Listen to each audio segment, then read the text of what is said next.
দেশবাসীকে বলি, আপনাকে কেউ যদি কোনো হুমকি দেয় দয়া করে তার নাম দিবেন। কেউ যদি মোবাইলে হুমকি দেয় রেকর্ড করে রাখবেন। কেউ সরাসরি হুমকি দিলে ভিডিও করে রাখবেন। আমি ইনশাল্লাহ আমার বেশি সময় লাগবে না, 24 ঘন্টার ভিতরে ইনশাল্লাহ এর অ্যাকশন নিতে পারবো। কোন সময় প্রার্থী আসে নাই, এবার যেহেতু আমরা আসছি এবং মাধবপুর চূড়ান্তবাসী অল্প দিনের ব্যবধানে যেইভাবে আমাকে আপনারা গ্রহণ করে মায়া করেছেন, এই পর্যন্ত কারো মুখেই শুনি নাই যে আমাদের মাঠ পর্যায়ে খারাপ অবস্থা। দোকানে যায় চিন্তা করি না, হিন্দুর কাছে যায় চিন্তা করি না, যেখানে যায় চিন্তা করি না, ইনশাল্লাহ আমরা আছি। এই যে একটি সম্ভাবনা জেগে ওঠা, এটা টাকার বিনিময় হয় না, এটা ভালোবাসার বিনিময় হয়। আর আমাদের নির্বাচন চলতেছে, কোটি টাকা বলুন ভালোবাসা। একটা ছেলেকে টাকা দিয়ে আনছে এখানে, হ্যাঁ 500 করে দিচ্ছি, এখানে 500 করে দিচ্ছি, 200 করে দেয় নাই। কিন্তু আপনার নিঃস্বার্থে শরীরকে ভালোবাসেন, দেশকে ভালোবাসেন। নিঃস্বার্থে যারা দেশ এবং ধর্মকে ভালোবাসে তাদেরকে টাকা দিয়ে কিনা যায় না। আপনার সজাগ থাকবেন, সতর্ক থাকবেন। ভোট একটি ইমানে আমানত, ঠিক না? এটা ধরো জায়গা মতো নয়। গতকাল এক মুরব্বী জিজ্ঞাসা করছিলাম, বাজান বয়স কত? তো বাজান 70। অত্যন্ত জীবনে বহুত করতেছি, এবার কি চিন্তা করছি? তো বাবা রে, কোন দিন জায়গা জানি না, তবে মোমবাতিতে দিয়ে যেতাম মনটা হাঁটি। এই কথাটা শুনলে আমার কই জায়গা বেড়ে গেছে কেমন। তো এই জন্য এই বিষয়গুলো অনেক সেন্সিটিভ, অনেক অনেক মায়ার কথা। আমার মা বোনরা 90% মা বোনদের কাছে খবর নিয়ে দেখেন, আসলে মোমবাতি লাগায় আমাকে দোয়া করে। এই জন্য দোয়া করে বড় শক্তি, কথা কোন ঠিক না? তবে যারা এই সমর্থনকারীদেরকে ভয় করে দেখান, দেখায়েন না, কাউরে ভয় দেখায়েন না, স্টোন লাগাইতে গেছে সিরা বাগায়েন না, মোমবাতির মিছিল করতেছে ধমক দিয়েন না, আঘাত করেন না। কারণ গতকালও আমাদের একটা কর্মীরা আঘাত করছেন, আজকেও একটা ছেলেকে নাক ফাটায় রক্তাক্ত করছেন, গত পরশুদিনও আমাদের প্রচারণা বন্ধ করে তারা মেরে ফেলার হুমকি দিচ্ছেন। ভাইরে, আপনি তাকে রক্তাক্ত করছেন, সে কি ব্যথা পায় নাই? সে কি কোনো মায়ের সন্তান না? তো আপনি যদি রাজনীতি করেন আর আপনার হাত দিয়ে যদি একটা মানুষের শরীর রক্তাক্ত হয়, আপনি নরবিকাশ কি আদব? রাজনীতি করবেন মানুষের জন্য, রাজনীতি করবেন মানুষের কল্যাণের জন্য, রাজনীতি করবেন মানবতার জন্য। আপনি যখন রাজনীতি করবেন, এটা এটা জায়গা জমি নিয়ে দ্বন্দ্ব না, এটা রাজনীতি। এই রাজনীতি হতে হবে ইমান নীতির মাধ্যমে। আপনি ধমক দিলেন, তাকে আঘাত করলেন, আজকে খবর নিয়ে দেখলাম তার পরিবারের সবাই কান্না করতেছে। আমরা আজকে সাথিয়ান দিয়েছিলাম, কেন দিয়েছিলাম? শান্তির বার্তা দিয়েছিলাম। ভাই, রাজনীতি করেন মানুষের জন্য করেন। আসতে পারি না, বিকালে আবার আক্রমণ করেছেন।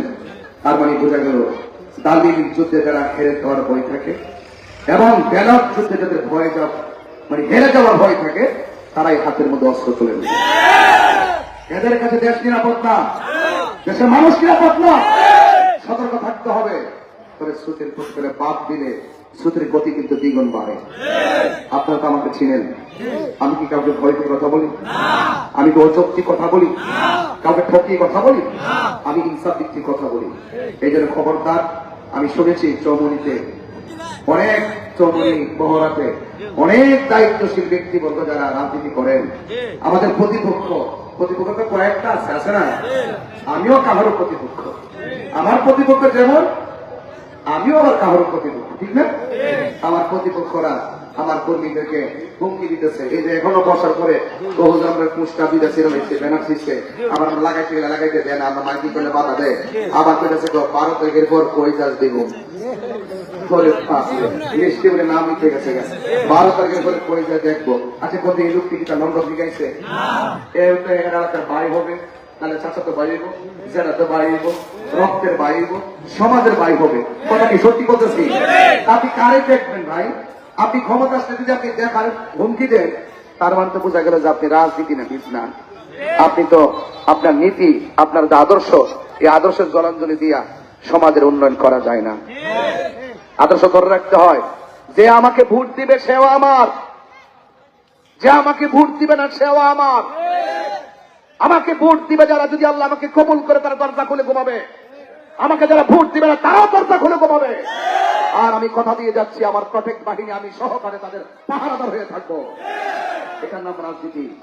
আমি দেখেছি 53 বছর ধরে যে দল ক্ষমতায় আসে সব কলকাঠি তাদের ইশারায় লড়ে। মামলা টামলা থানা থানা থানা ওসি ডিসি এসপি সব তাদের কথাই লড়ে, তারা অন্যায় করলে মামলা নেয় না। আর একবার নিরীহ প্রতিপক্ষ হওয়ার কারণে অপরাধ করে 2 জন মামলা দেয় 500 লোকের বিরুদ্ধে। এটা রাজনীতি হতে পারে না, কথা বলে ঠিক না? এগুলো বন্ধ করতে হবে। আমরা এমনিতে রাজনীতি আসি নাই, এইভাবে দেশ চলতে পারে না। আমরা খুনের রাজনীতি বন্ধ করতে হবে, গুমের রাজনীতি বন্ধ করতে হবে, রক্ত দেওয়ার রাজনীতি বন্ধ করতে হবে, আমাদেরকে ইনসাফ ভিত্তিক রাষ্ট্র কায়েম করতে হবে, মানবতার রাষ্ট্র কায়েম করতে হবে। চোরাঘাট মাদক যে স্বপ্ন আমি অঙ্কন করেছি, ইনশাআল্লাহ আল্লাহ পাক যদি আপনাদের দোয়ার বন্ধ যদি কবুল করে, মন্ত্রণালয়গত দোকানদার আছেন, ব্যবসায়ী ভাইয়ের আছেন, আমি তাৎক্ষণিক কণ্ঠে কথা বলে দিয়ে যাই, একটা চাঁদাবাজকে দোকান থেকে চাঁদা নিচে দেব না।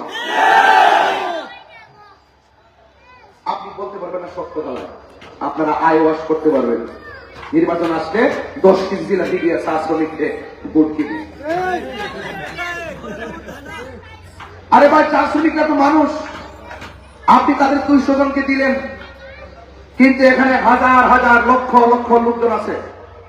আপনি চা শ্রমিকদেরকে নিয়ে স্থায়ী বন্দোবস্ত করতে হবে, তাদের সমস্যাগুলো চিরদিনের জন্য সমাধান করতে হবে। তারা পানি নিয়ে যে কষ্টে আছে দ্বীপের অবস্থায়, জানেন এখন পানি পায় না তারা। এগুলো নিয়ে ভাবনার কোন মানুষ বারবার চা শ্রমিকরা ওই আশ্বাস প্রদানকারী মানুষের কাছে বিশ্বাস হারিয়েছে। রাজনীতিবিদরা প্রতারণা করে, তাহিরি হুজুর এবং সুন্নি যারা আছেন তারা প্রতারণা করবে না।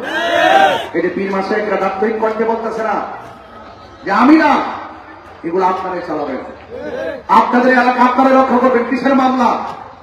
সামাজিক ব্যবস্থা এত উন্নত হবে যে কোনো না কোনো কারণে যে একটা ঘটনা ঘটে উঠান বৈঠকের মাধ্যমে সমাধান হবে, ঠিক না? ঠিক। সেই ইনসাফ ভিত্তিক ব্যক্তি সমাজে তৈরি করতে হবে। আজকে সমাজে হামলা মামলা খুন গুম এবং বিভিন্ন ঘুষ বাণিজ্য বেড়ে যাওয়ার মূল কারণ কি? আমাদের সামাজিক ব্যবস্থাপনা অবক্ষয়ের দিকে চলে গিয়েছে। আমাদের সামাজিক ব্যবস্থাপনা কলকাঠি নাড়ার মাধ্যমে নীতিকে বিসর্জন দিয়েছে। এই জন্য সমাজে ভেদনা, সমাজে ঝগড়া, সমাজে মামলা, সমাজে হামলা, সমাজে রক্ত নেওয়ার রাজনীতি চলছে। কথা বলতে আখিরি কালাম, আখিরি কালাম, শেষ কথা, আপনারা মন্ত্রণাবাসী আমরা সবাই একত্র আসি না নাই? আসি না নাই? মার্কাটা কি?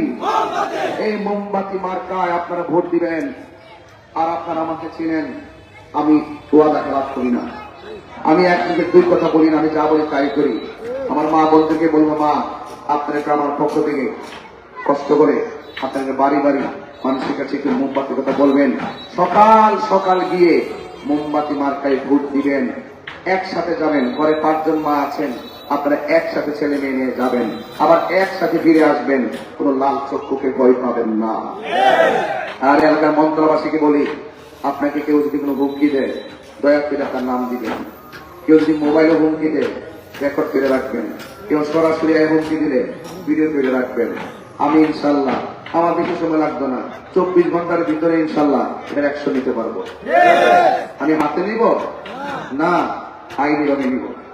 নির্বাচন কমিশন এবং প্রশাসনের মাধ্যমে সেই তদারকি করে ইনশাল্লাহ নির্বাচনকে নিয়ে জনগণের মধ্যে যে আকাঙ্ক্ষা সৃষ্টি হয়েছে, সেই আকাঙ্ক্ষা রুটম্যাপ যারা ব্যাঘাত ঘটাবে অবশ্যই তাদের বিরুদ্ধে আইনি প্রোটেকশন না থাকলে এই নির্বাচন সারা দেশে প্রশ্নবিদ্ধ হবে।